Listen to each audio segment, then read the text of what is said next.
नमस्कार दोस्तों, आप सभी का स्वागत है आपके अपने चैनल स्टॉक बाज़ार में। तो दोस्तों, टाटा मोटर के ऊपर यहाँ बात होने वाली है। तो आज हम इसका क्वार्टर का रिजल्ट भी डिस्कस करने हैं, क्वार्टर टू में क्या नंबर्स आए हैं और कैसा और आगे परफॉर्म कर सकता है ये शेयर। ठीक है, तो जैसे कि आपने यहाँ थंबनेल देखा है तभी आपने क्लिक किया होगा। तो ये शेयर जिसके पास है उसे क्या करना चाहिए, क्या उसे सेल कर देना चाहिए या होल्ड कर देना चाहिए, या फिर अभी किसी को इसमें फ्रेश एंट्री भी लेनी चाहिए या नहीं। ठीक है, तो हम सारी बातें करेंगे, लेकिन स्टार्ट हम यहाँ करने वाले हैं ज़रा इसके थोड़े प्राइस से। ठीक है, तो दोस्तों यहाँ पे हम जो है टाटा मोटर का यहाँ एक बार प्राइस का रिव्यू कर लेते हैं। ठीक है, तो दोस्तों अगर आप देखेंगे तो लगभग 2% आज यहाँ टाटा मोटर का शेयर गिरता हुआ हमें दिखाई दिया। ठीक है, तो जो क्वार्टर के नंबर आए ना, मैं आपको पहले बता देता हूँ, 3:30 यानी कि मार्केट आवर में बिल्कुल नहीं आए, मार्केट आवर के बाद आए हैं। तो आज की गिरावट का कोई भी लेना देना नहीं है क्वार्टर टू के रिजल्ट से। ठीक है, वो आपको अब मंडे को ही पता लगेगा कि मार्केट कैसा रिएक्ट करेगा क्वार्टर टू के नंबर से। ठीक है, तो यहाँ पे टाटा मोटर का हमने चार्ट खोला तो वन डे में ये आपको शो हो रहा होगा यहाँ पे 2% के लगभग का यहाँ पे लॉस। ठीक है, तो अगर हम 5 डे एक वीक की बात करते हैं 3% का लॉस हो रहा है। अगर हम मंथली टाइम फ्रेम लगा देते हैं तो यहाँ 12-12.5% का लॉस हो रहा है। ठीक है, और अगर हम 6 महीने की इसकी पास्ट की परफॉर्मेंस देखते हैं तो यहाँ पे लगभग 20% का लॉस हो रहा है। ठीक है, क्योंकि अभी तेज़ी काफ़ी ज़्यादा अच्छे से, मतलब एक साल के अंदर ये जो शेयर है काफ़ी ज़्यादा अच्छे से पंप हुआ है, बहुत ही ज़्यादा तरीके से। ठीक है, तो दोस्तों पहले आइए हम इसका रिव्यू कर लें।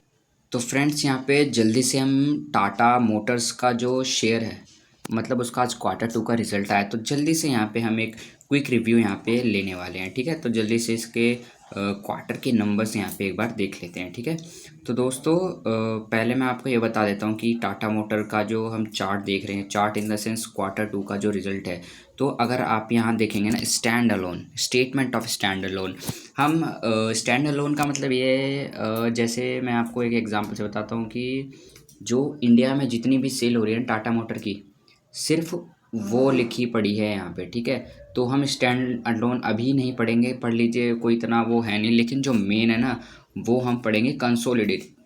तो आप किसी भी मतलब शेयर का अगर रिजल्ट पढ़ते हैं, ठीक है, तो आप हमेशा जाइएगा कंसोलिडेटेड स्टेटमेंट्स पर। ठीक है, तो यहाँ पे हमें स्टैंड अलोन पे नहीं जाना है। ठीक है, स्टैंड अलोन में क्योंकि इंडिया, सिर्फ इंडिया की सेल्स के बारे में लिखा रहेगा। ठीक है, तो अगर हम जाते हैं यहाँ पे कंसोलिडेटेड में, स्टेटमेंट ऑफ कंसोलिडेटेड, तो यहाँ पे हमें दिख जाता है कि मतलब वर्ल्ड वाइड जितनी भी सेल हुई है टाटा मोटर्स की।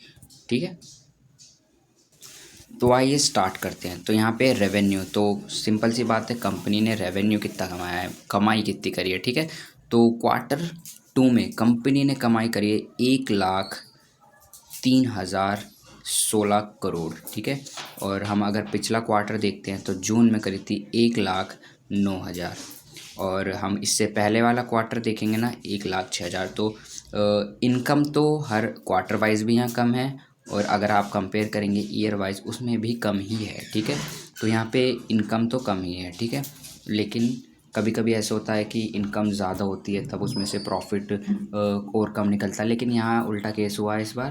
प्रॉफिट तो दूर की बात है, इनकम ही कम आई है। ठीक है, तो अब यहाँ पे अब कंपनी ने इतना पैसा कमाया है तो ऑब्वियसली कुछ खर्चा करा होगा। तो यहाँ पे पूरा जो टेबल आपको शो हो रहा होगा, ये पूरा टेबल एक्सपेंस का है, मतलब कंपनी ने कितना खर्चा किया है इतना पैसा कमाने के लिए। ठीक है, तो यहाँ पे लास्ट में बचता है सारा टोटल एक्सपेंस जो भी है वो 97,000 करोड़ है। ठीक है, तो उसके बाद यहाँ पे फिर कंपनी के बाद सिर्फ एक्सपेंस के अलावा टैक्स भी आ जाते हैं।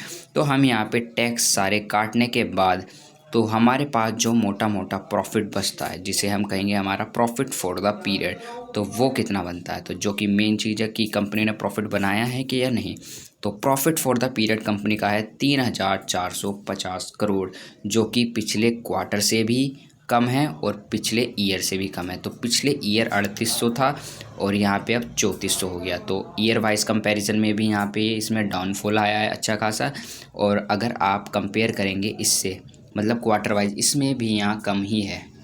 तो दोस्तों ऐसा क्यों हुआ है, तो देखिए रीज़न सिंपल है, सबके सामने है, मैंने भी वीडियो बनाई थी अभी कुछ टाइम पहले। तो क्या रीज़न है कि देखिए अभी टाटा ने क्या किया था, अपनी जो कार है, कार के जो प्राइसेस है उन्होंने कितने कर दिए थे, अपनी जो नेक्सॉन हो गई या टियागो हो गई, इन सब पे 1-1 लाख 1.5 लाख की यहाँ पे छूट दे दी थी, डिस्काउंट दे दी थी। इसका साफ मतलब यही होता है कि कंपनी ने डिस्काउंट दिया, मतलब गाड़ी उनकी बिक ही नहीं रही है, ठीक है। तो गाड़ी नहीं बिक रही है, इसी वजह से इतना हैवी डिस्काउंट देना पड़ता है, जिसकी वजह से हमें यहाँ प्रॉफिट में गिरावट देखने को मिल गई है। और इस समय अभी आप सिर्फ टाटा की नहीं, कोई भी ऑटोमोबाइल कंपनी की कहानी देखोगे तो उसमें ये मिलेगा कि उनकी इन्वेंट्री पड़ी हुई है, कार्स पड़ी हुई हैं उन पे, लेकिन प्रोडक्शन तो हो रहा है लेकिन कार उतनी ज़्यादा नहीं बिक पा रही हैं अब, ठीक है। तो ये एक रीज़न था जिसकी वजह से इस बार का क्वार्टर भी यहाँ पे ड्रॉप आया। हालांकि फेस्टिव सीज़न था इस बार, तो दिवाली बीच में आ गई थी, लेकिन दिवाली से पहले वाला ही है ये, ठीक है। तो हो सकता है अगले क्वार्टर में अच्छा करे। और मैंने अभी एक उनका ये भी देखा था कि एक एडवाइजरी भी थी, शायद इसमें ही कहीं पे है, तो उन्होंने इसमें बताया टाटा ग्रुप वालों ने कि वो एक्सपेक्ट कर रहे हैं अच्छे क्वार्टर रिज़ल्ट अगले क्वार्टर में, ठीक है। तो वो अच्छे नंबर लाएंगे अगले क्वार्टर में। तो अब देखते हैं क्या होता है। तो बाकी मंडे को देखते हैं इसका क्या रिएक्शन, मार्केट क्या देती है इस रिज़ल्ट के लिए। तो मिलते हैं मंडे को। धन्यवाद, नमस्कार।